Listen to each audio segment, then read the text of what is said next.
Estamos aqui para mais um vídeo e nesse vídeo eu quero te falar sobre a Torá. A Torá é conhecida como os 5 primeiros livros da Bíblia. Então você conhece bem que é Gênesis, Êxodo, Levítico, Números e Deuteronômio. A lei de Deus tem um papel fundamental na vida de Israel. Você vai ver que muitos salmos está dizendo lá, por exemplo, ó quanto amo a tua lei, medito nela de dia e de noite. Você pode ver que no Salmo 1 está escrito que bem-aventurado é o homem que medita na palavra dia e noite, pois ele será como árvore plantada junto a ribeiros de águas. Deus falou para Josué também, medita neste livro dia e noite. Então a Torá, ela tem um papel muito fundamental na vida dos judeus.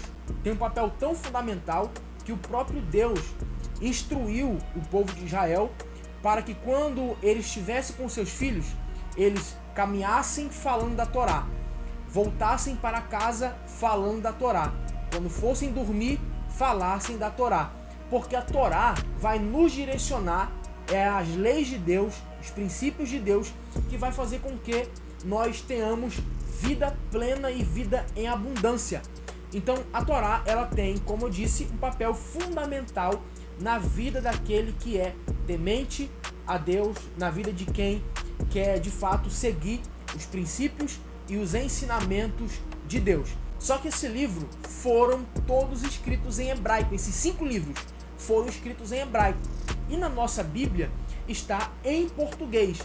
O nome que a gente conhece hoje não é o termo, os nomes originais do livro.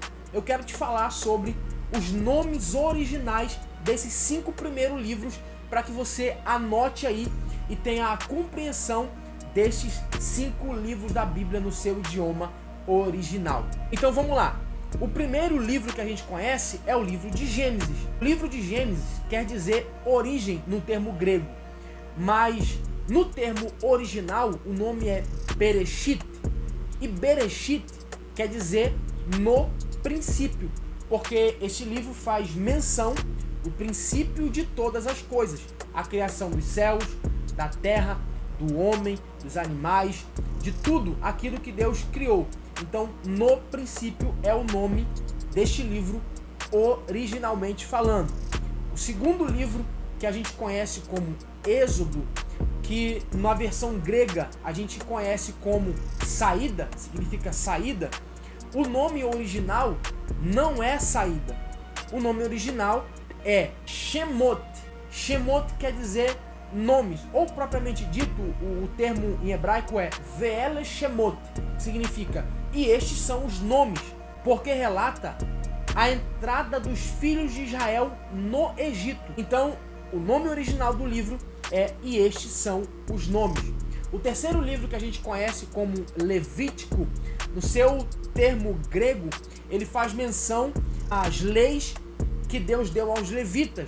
Então é um livro de leis dadas aos levitas para que os levitas pudessem saber exatamente a questão do sacrifício, como que ia ser oferecido, quais sacrifícios que iam ser oferecidos, o que era a oferta de manjares. Nesse livro chamado de Levítico está toda a questão da regulamentação das leis de Deus para os levitas, para que eles pudessem servir a Deus da forma que Deus queria que eles servissem. Então, o nome original desse livro, que a gente conhece como Levítico, é Vaikra. Vaikra significa e chamou, porque o texto começa dizendo no seu idioma hebraico, Vaikra el Moshe. O nome do livro é e chamou, porque Deus chamou a Moisés, toda a questão que ele queria, como que ele queria que fosse feito os sacrifícios e as ofertas. Então esse é o nome do livro, e chamou. O quarto livro a gente conhece como Números. Só que no termo grego, números faz menção à contagem, porque sempre estava havendo o censo, contagem do povo. Então o termo grego para o nome do livro, que é Números, faz menção ao censo, à contagem do povo.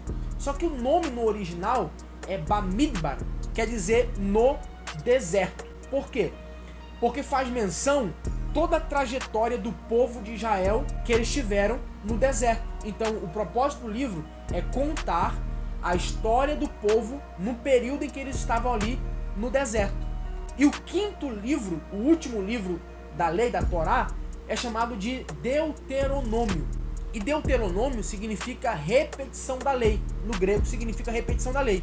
Só que é um termo equivocado, porque o nome do livro no idioma hebraico é Devarim, porque está escrito Ve'ele Devarim, e estas são as palavras. Ou seja, uma nova geração se formou ali no deserto, cresceu no deserto, então Moisés precisa repetir novamente a lei para esta nova geração que nasceu ali no deserto.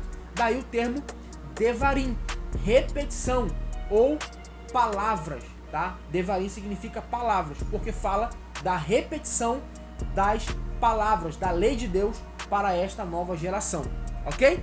Gostou do vídeo? Então compartilha esse vídeo com mais pessoas para que eles possam aprender este conteúdo, e eu conto com você para a gente fazer esse canal crescer cada vez mais. Então, até o próximo vídeo.